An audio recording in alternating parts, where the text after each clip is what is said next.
يا صباح الفل.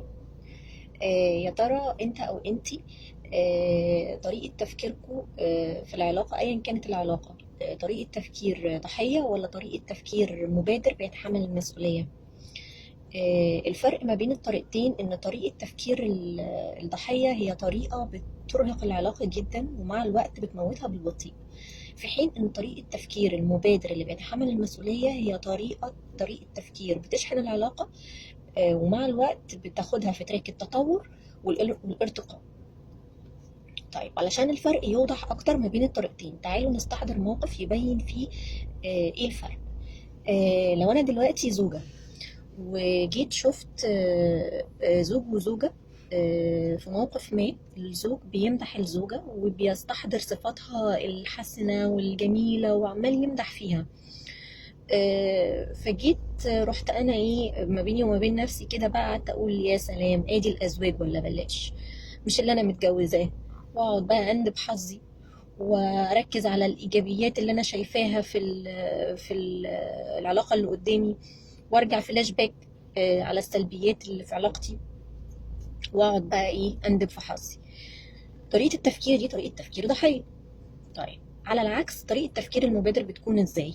اللي بيتحمل المسؤوليه اول حاجه خالص هدعي لهم، يعني اول حاجه هتيجي على ذهني ان انا هدعي لهم وابدا افكر انه اللي انا شايفاه دلوقتي في العلاقه ده او الجزء اللي ظاهر لي اللي هو الجزء اللي فيه المدح ده الايجابي اللي ظاهر لي، ده جزء من العلاقه. في جزء خفي تاني وهو بقى اللي فيه الزوجه بتتعامل مع زوجها ازاي، والتعامل والسلوك اللي بتقوم بيه الزوجه هي استحقت بيه المدح ده من زوجها. فهنا دي طريقه تفكير مبادره فيها تحمل المسؤوليه. ببدا ارجع وافكر يا ترى انا ايه اللي ممكن اكون مقصره فيه، او ايه العيوب اللي عندي اللي استحقيت بيها عكس اللي انا شايفاه.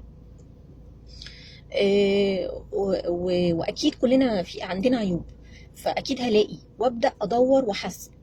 فطريقه التفكير دي هي طريقه تفكير مبادر بيتحمل المسؤوليه، مش ضحيه بترمي على الاخر وفشل العلاقة وبتركز على عيوب الآخر وتحملها سوء العلاقة اللي هي فيها. لا، أنا ببص أنا إيه اللي فيا وأقدر أصلحه وأصلحه. ده الفرق ما بين طريقتين التفكير. أتمنى كده يكون الدنيا وضحت، وأتمنى